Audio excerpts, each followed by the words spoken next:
Every time you scroll, your brain changes. And not just metaphorically. I mean literally. Every double tap, every story view, every like or comment is creating new patterns inside your brain. Most people don't know this, but the average person taps, or clicks their phone over 2,600 times a day. That's 2,600 opportunities to reinforce distraction, comparison, anxiety, or intention, presence, and growth. Social media isn't evil, but it is engineered. It's not just a platform. It's a digital nervous system that's shaping your psychology, whether you realize it or not.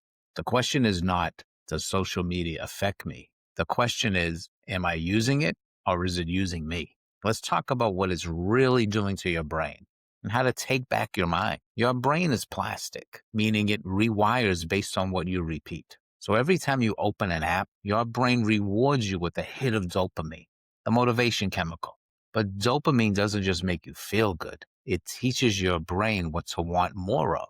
So what happens when your biggest dopamine surges come from likes, views, or FOMO-driven stories? You train your brain to crave validation. You train your brain to chase novelty. You train your brain to expect instant gratification and reject slow progress. That's why reading a book feels harder now, why silence feels uncomfortable, why long-term goals feel boring compared to viral noise. It's not your fault, but it is your wiring.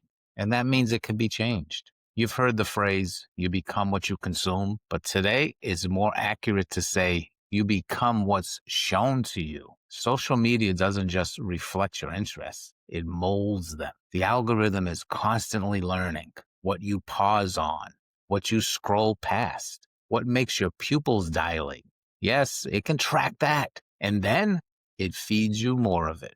This creates a feedback loop that looks like you, but is actually just your past habits on repeat. Here's the problem. If you engage with drama, it shows you more conflict. If you engage with envy, it shows you more comparison. If you engage with fear, it shows you more threat. Your feed becomes a mirror of your lowest patterns, unless you interrupt it.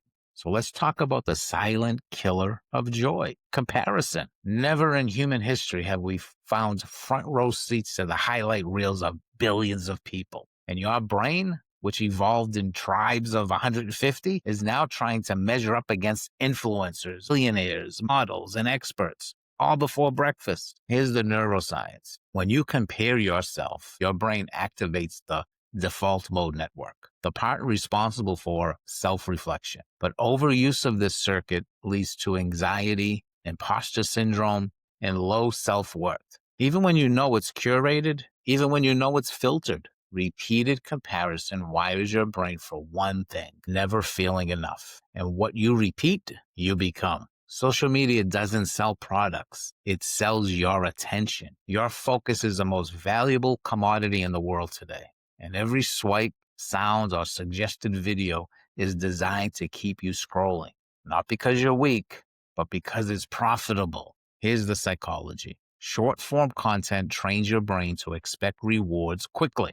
When something takes longer, your brain sees it as a threat. So you avoid deep work. You avoid long-term goals. You avoid silence because it doesn't hit the same. But there's good news. Just like your attention was trained to scatter, it can be trained to return. Let me show you how. This isn't about quitting social media. It's about rewiring how to use it. Here's a 5-step Rewire Protocol to take back your brain. Step 1, we need to audit your feed. Scroll your homepage. Notice how each post makes you feel. And then unfollow accounts that spark envy, drama, or insecurity. And then you need to follow accounts that expand your thinking, fuel growth, or ground you in truth. And step 2, you need to interrupt the loop. Use a pattern break. Every 10 minutes of scrolling, pause and ask, am I escaping or engaging? And step 3, intentional input window. You need to pick 1 hour a day to scroll, not randomly, but deliberately. You're going to train your brain to associate scrolling with intention, not escape. So it's not mindless scrolling. You have that 1 hour a day deliberately, so that's your intention. You're training your brain. And step 4, create before you consume. So post something before you scroll. Journal before you watch. Speak before you seek approval. And step 5, rebuild real reward systems. Look, dopamine isn't bad. It just needs new sources. You need to get your hits from finishing a workout, writing, reading, acts of service. Rewire that dopamine and celebrate your effort, not just your attention. These 5 steps begin the rewiring. They move you from passive consumer to conscious creator. And that's when everything starts to change. Let's take it a little deeper. If you're ready to reclaim your mind, commit to this, a 30-day digital rewire challenge. 30 days, unfollow 10 unaligned accounts. Set a 1-hour scroll window for every day. Use the phrase, create before you consume, and then definitely do this. Track how you feel before and after scroll, and then celebrate one real-world reward every day.